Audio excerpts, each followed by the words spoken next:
In the last episode, you saw us board a ferry to take us across Storfjorden.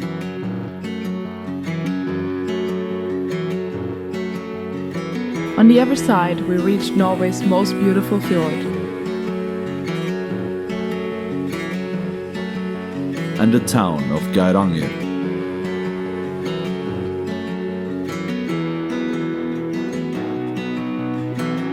In the town we enjoyed an expensive beer and overpriced food. But Geiranger had nowhere for us to stay, so we set off across the mountain looking for somewhere to set up camp. After searching for a long time, we even considered setting up camp here. But in the end, we had to admit defeat yesterday and rent a little cabin to stay in. Yesterday was one hell of a day when it comes to riding. I think we were riding about 12 hours yesterday, so that was pretty hardcore. We set up with the main goal yesterday to hit Trollstigen, and we did. From there on, I saw it wasn't far to Geiranger, which was another destination that we wanted to go to. So I was like, fuck it, let's go there, and I would just stay in Geiranger. Geiranger was I hope I say that right, Geiranger was a sight to see, but more from above. Like coming down to Geiranger was an amazing sight. Seeing the fjord and then the mountain coming out right out of the water, like no land in between, like just like coming right out of it. It looked amazing. But the problem with Geiranger is that there was nothing there. So like in the town itself it was just nothing. It was just tourist trap after tourist trap. There isn't much to do. It's a lot of touristy shops. It's expensive food. It's way more campground than a place where you can like go shopping or like do something cool. Once again, we realized why we normally don't go to tourist destinations. We searched for a nice place there to hang our hammocks, but the campgrounds were full, the trees weren't the right ones, so we had to head on. That's why we ended up here at this camp, which I'm not mad about. It's not the worst. Small little cabin. At least it's warm and we have Wi-Fi. Mara has Wi-Fi, I have beer, so we're both happy.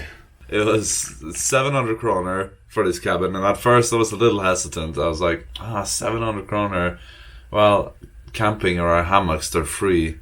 We save some money. But as soon as I walked in here and it was so nice and warm in here, I was like, it was just so fucking worth it. And then had a shower, 100% worth it.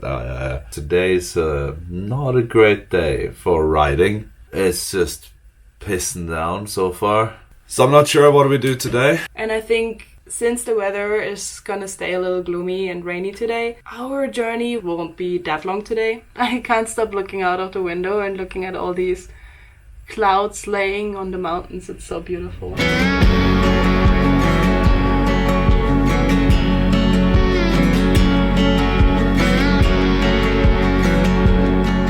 we left our warm cabin with no idea where to go next. We decided to set course for Hallingdal and just see what happens along the way.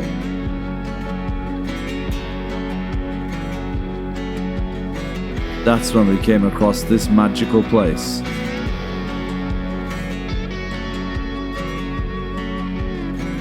Lovatnet.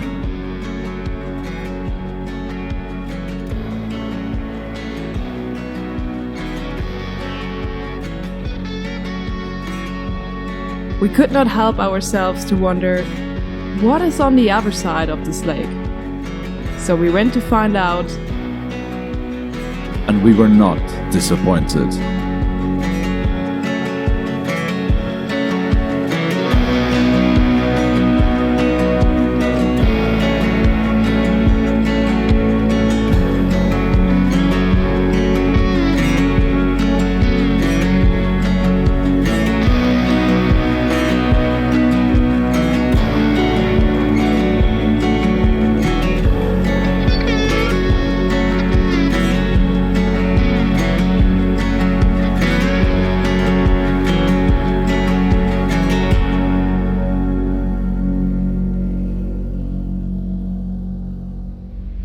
After our minds were blown by this unexpected location, we continued our course towards Hallingdal.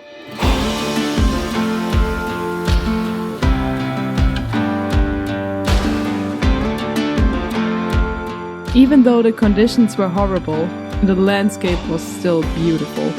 And after saying hi to the locals, we stopped at another beautiful site. The Church of the Road.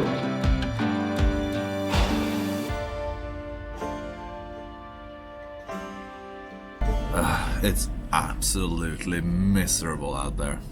I mean, we did know that setting off today. We saw the weather forecast, saw it's going to be miserable. But we decided to head off anyway, instead of staying an extra night where we were staying, which right now sounds really damn good. Circle K, or as it's pronounced in Norwegian, Statoil, is the best roadside stop when you're touring in Norway. They just got everything you need. The only thing Circle K does not have is accommodation, so we had to continue.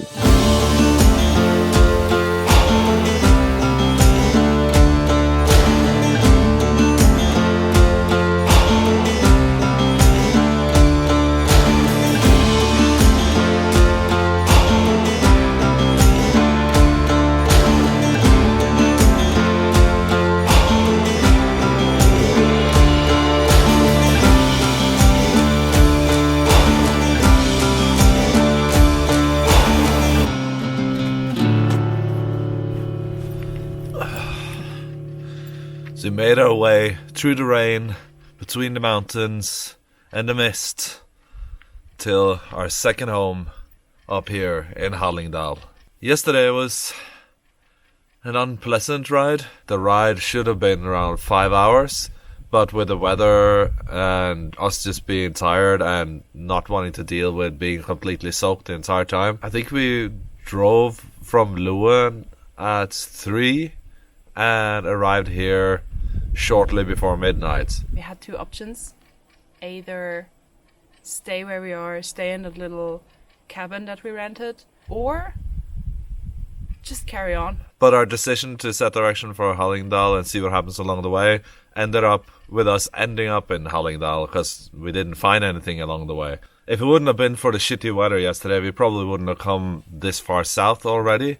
We probably would have waited a few more days before we do that. We are actually amazed by how much we have been able to put in this short... Damn it, mosquito! This could have been a 4-day holiday, and we could have driven home today and would have been happy about it because we saw all the things that we wanted to see, and now we're a little bit like, what's next? But in a way, I'm very happy that we're here, because we're here now and we can have a rest day, which is very needed.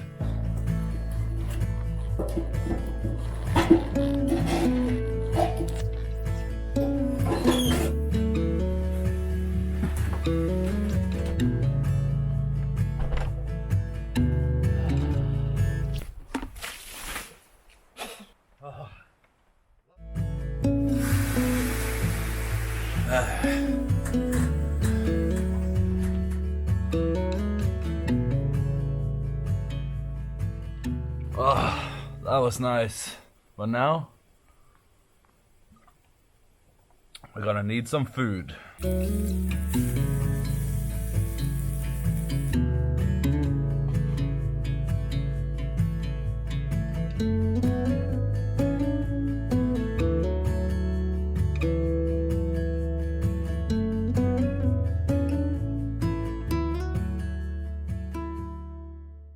In the next episode.